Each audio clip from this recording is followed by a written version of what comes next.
What's up, guys? Erroneous here, back with another Raid Shadow Legends video. I did want to make a video quickly on the final episode of the Incarnate Fusion. I haven't been making a ton of uploads over the past week, so I do apologize for that. Just been really busy with work and, life. Got the kid to take care of, got work, got school, just a lot of things going on in my life. So I know we just had Father's Day weekend that just came up. That was pretty fun, celebrated with my friends and family, so that was nice. And so now I'm just kind of coasting this week, just getting work done, which I'm sure a lot of fathers out there are doing the same. And let me just showcase to you where I'm at with the Incarnate Fusion. Of course, I finished her, I fused her. I might have talked about it in a previous video and during the live arena session I had, but I did complete her. And they also have a path event going on for her. And maybe I'll just explain the path event for this video just to kind of go over if it's even worth it or not on my account. And then if it's even worth it on your account either. So where is she at? So she is, I do have Ostrich I want to build at some point too. Here she is. So I did level her up to 50. And I still need to start working on getting her. I'm probably going to put her in an arena build. And I still want to definitely work on her masteries and everything. I don't think she's like the best champion by any means. She has an interesting synergy with the Arbiter, but I mean, she's just not that powerful in my eyes for end game players, unless you can find a niche case for her. Probably going to be utilizing her a lot in PvE, but in terms of PvP, I just really wouldn't use her a ton. I have so many other great champions on the account, and I really just wanted to get her in case I get another copy of her in the future for Faction Guardians. That's typically why I go for most or all fusions or fragment summon champions such as her.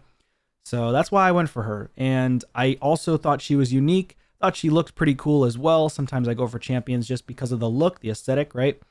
And then just because it's the Pokemon effect. You want to catch them all, and that's what I want to do. I want to get as many champions on the account as possible.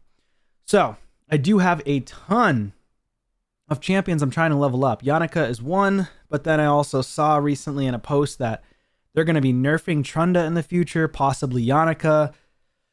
Man, it's like, as a free-to-play player, it hurts because obviously I've been working hard to try to get those billion damage teams, and now they're going to change everything. Of course, it's not the end of the world, but I mean, obviously I can't hit a billion damage at this point, but I was trying to build a Yannica comp. This is extremely old gear. Don't pay any mind to this old gear. That's crap, all 5-star on her. I just never personally built her. She's been sitting in my vault for well over 2 years, and yeah, I just don't really use her personally because I have other great champions on the account, but she is an extremely powerful champion, obviously.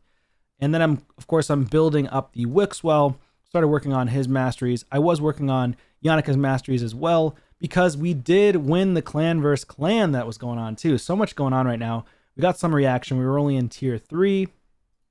So I hit about 240 on the points here, 240k. Kind of coasting through. Nothing crazy. We did blow them out of the water though, so that was kind of cool. But again, it was only tier 3, so it's not that big of a deal, right?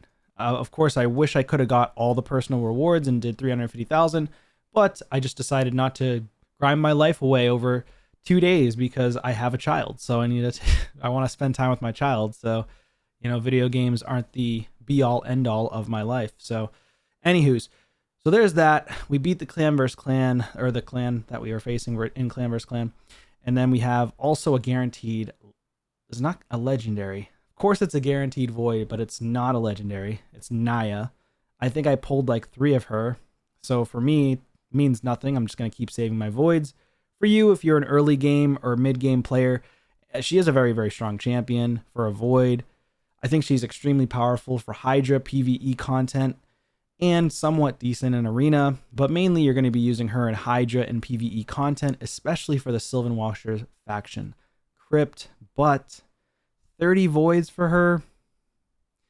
I would personally prefer to spend 30 voids in the past on a Godseeker and Eerie. A Demitha would be great.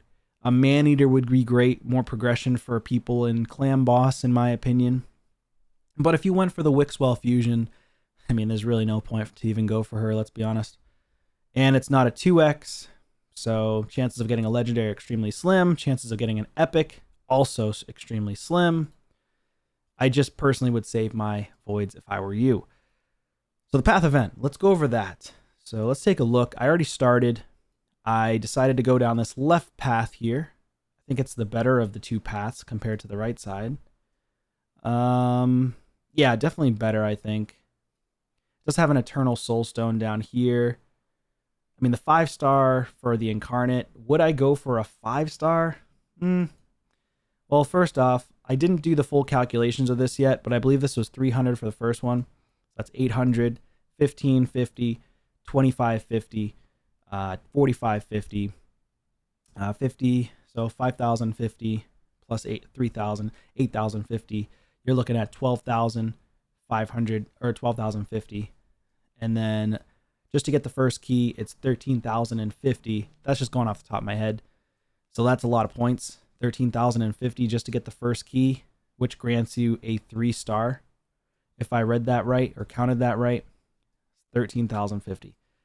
So, well, no, because the 3-star also costs 5,000. So you're looking at 18,050. So 18,050. And how much are the shards? 18,050 just to go for a 3-star. 300 points each for an ancient. 3 points each for a mystery. 750 for the voids. 1,800 for primals. And 4,500 for sacred shards. So you need to pull 4 sacred shards and then just pull a few mysteries to get a 3-star. Honestly, if you went for the fusion in your earlier mid-game, the 3-star for 4 sacreds is not that bad. I mean, it's halfway decent. Of course, I do recommend you saving your sacreds. I have 3 sacreds right now saved up. But I could do sacreds and primals, but again, there's no 2x going on, so sacreds and primals could be just a waste of your time. I pulled a legendary champion 2 sacred shards ago, so I'm currently 2 in until into the pity, or just pulling in general. So yeah, I'm probably not going to personally pull my sacreds. If I wanted to, I could pull 60 of the ancients, would be, because they're 300 each. So yeah, 60 would be 18,000. 60 ancients, I mean, would be 18,000. So, do I want to pull 60 ancients for a 3-star incarnate? It does give HP and defense, which is basically all you want for someone like a protector. The crit damage is not going to do much. Honestly, it's going to hurt her because she does try to protect with the ally protection. I have never seen someone do damage with her, but I kind of want to see what her damage multiplier is. Let me take a look real quick, and I'll get right back to you. All right, so shout out to Ayumi Love here. We've got the Incarnate Raid Shadow Legends updated on June 10th, 2024. Let me slide myself over here and scroll down. So he actually has a somewhat decent rating on her. He ranks her as a B. That's kind of, I do a B as well, maybe B minus. And in terms of damage multipliers, only a 1.8, which 2 times, which is a 3.6. It's still kind of low, nothing crazy. She'll do okay damage on this one. And then a 3.6 on the AoE, but attacks 1 time. And then chance of removing the shield buff, and then a 1 random buff. So she could be a sheep magnet as well in the arena. And then places a shield for 2 turns of shield is proportional to her defense. I mean, she's not really a damage dealer. That's for sure. If I take a look at like other defense-based damage dealers, let's say Ragash, for example, take a quick peek. Ragash's AoE is a 4.3. So anything over a 4 is very strong. Anything under a 4 is pretty weak and not super powerful unless it's a 2-time hitter. So yeah, she's not a damage dealer whatsoever, and that really sucks. But what can you do? So I'm not really going to build her for damage. So the reality is, personally, I wouldn't go for the 5-star. That's just my personal opinion. That's going to be at least 80,000. Just kind of giving a quick glance, that's going to be around 80,000 points, maybe even 84,000 points just to get this chick. I mean, that's over 240 ancient shards. I'm not spending my shards here. I don't even really think, like, do I really want to spend 60 ancients and not even have a chance of getting a legendary champion for a 3-star for the Incarnate, yes, you could do it. The energy's nice. The Mortal Soulstone's nice. You're going to get 500 coins or potentially 3 Chaos Dusk, which likely you're going to re-roll into garbage anyways. Personal opinion is the 3-star is kind of what I would go for. Maybe even the 4-star if you really, really want it. But I think it's just kind of a waste for her because she's just not super powerful. She's impactful for early and mid-game players. I just don't recommend it. I mean, if it was a little bit easier, then maybe I'd do it in a heartbeat, but I just don't think it's worth going for the 3-star on this. I mean, it's decent. It's decent. 60 shards or 4 sacreds. It's decent. I mean, 3 sacreds and then what? Like 20 ancients, which isn't too bad. 3K. No, not even. 3 sacreds and yeah, around 20 ancients. I could do as well. Do I really want to do it though?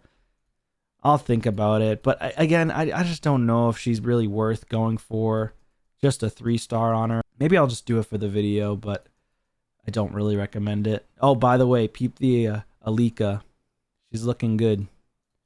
She's looking real good. 265 speed, 5300 on the attack, 358 accuracy, 272 crit damage, 265 speed is just pretty nuts for an epic. And she's not even 6-star yet, but she's getting there. And then she'll be around like 280 speed almost in the end. So she's going to be my strongest epic on the account pretty soon. But again, I personally wouldn't go and spending all your resources. You should probably just save them and wait until the next fusion, personally. Spend your time in the dungeons. You got a 3x chance at this Dragon's Lair speed gear. I guess if you wanted to, if you're just killing 2 birds with 1 stone, you could possibly upgrade champions in like Spider's Den while collecting a ton of silver. That could be a potential spot that or thing that you can do because leveling up champions is a part of the Path of Light. And leveling up, how much points do you get? 675 to rank up to a rank 6, which is not terrible. But how many people are going to be doing that many rank 6s? Especially if you're low spender, free to play. Who knows? Now, if you just came off a win from Clan vs. Clan, of course, you're going to have like 2,000 to 3,000 energy. Like I had 3,000 energy, but it's gone already because I just farmed Minotaur. I was farming Minotaur the whole time, and I didn't farm upgrades on champions in terms of their levels. So it didn't really help me at all for the Path of Light because I really need to farm Minotaur for those masteries. What else can you do, right? So I did masteries on, I started doing Tia. She's already almost done now. Bystophis is almost done now. And my Alika, I completed her Helm Smasher mastery. And then I completed my Newt. He just had one more slot here to max him. And I think that's all I did with 3,000 energy. Well, it was 2,400 from the CVC, but I had additional energy from the day. So I had around 3,000 energy today to spend. And it didn't even max out 3 champions. Like, that is so ridiculous how crappy Minotaur is. Like, it's so much energy. I'm not even going to go on a rant on that. I'm not even going to talk about that because, this video isn't talking about Minotaur, but I've already kind of gone all over the place as it is. Personally, I don't really recommend going for this, but if you did go for the fusion, I would recommend maybe getting a 3-star if you have the resources for it and you're okay with spending those resources for the 3-star. If you're actually going to use this champion, if you're not going to use the champion and she's going to sit in your vault, there's literally no point in going for the 3-star. Like for me, the only reason why I would get a 3-star is simply for Curse City because she's probably going to be in Curse City. So, I mean, that's my only thought process there. But other than that, I think that's going to be it for this one. We did get the Incarnate, and I'm going to probably consider over the next course of 2 days, or 3 days rather, if I want to at least go for the 3-star for her. But as of right now, where I sit is I'm probably not going to go for her. But if I really get an itch to pull some shards, I will. So, anywho's, that's going to be it for this one, guys. Thank you so much for watching and tuning in. Please consider subscribing on your way out, and I'll see you on a video soon. Take care.